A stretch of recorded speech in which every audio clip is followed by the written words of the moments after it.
কালাইন বাজারের সৎসঙ্গ আশ্রম রোডে রিলায়েন্স ট্রেন্ডস ও বালিকা বিদ্যালয়ের মধ্যে আজ দুপুরে এক যুবকের মৃতদেহ পাওয়া গেছে। ওই যুবকের নাম কালামুদ্দিন। তার বাড়ি কালাইনের ধুমকড়ে এবং জানা গেছে এই এলাকায় মাদক কারবারিদের রমরমা চলছে অনেকদিন থেকে।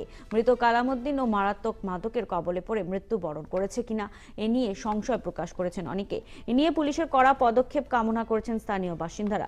আজ দুপুরে এই মৃতদেহ উদ্ধার হওয়ার পর সমগ্র এলাকায় চাঞ্চল্যের সৃষ্টি হয় এবং খবর পেয়ে প্রথমে কালাইন থানা থেকে আসে পুলিশ বাহিনী। পরে কাটিগড়া থেকে আসেন সার্কেল ম্যাজিস্ট্রেট রবার্ট টুলোর। আর তার উপস্থিতিতে রিসার্চ অনুসন্ধানের পর মৃতদেহ ময়নাতদন্তের জন্য শিলচর মেডিকেল কলেজ হাসপাতালে পাঠানো হয়।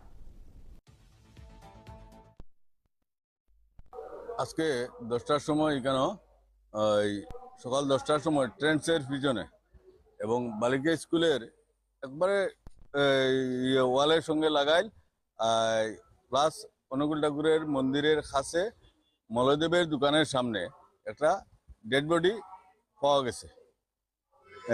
এই ডেড বডিটার পকেট থেকে যে কাগজ পাওয়া গেছে এটা সেই কাগজ মতে এই ডেড বডিটা দুম করে।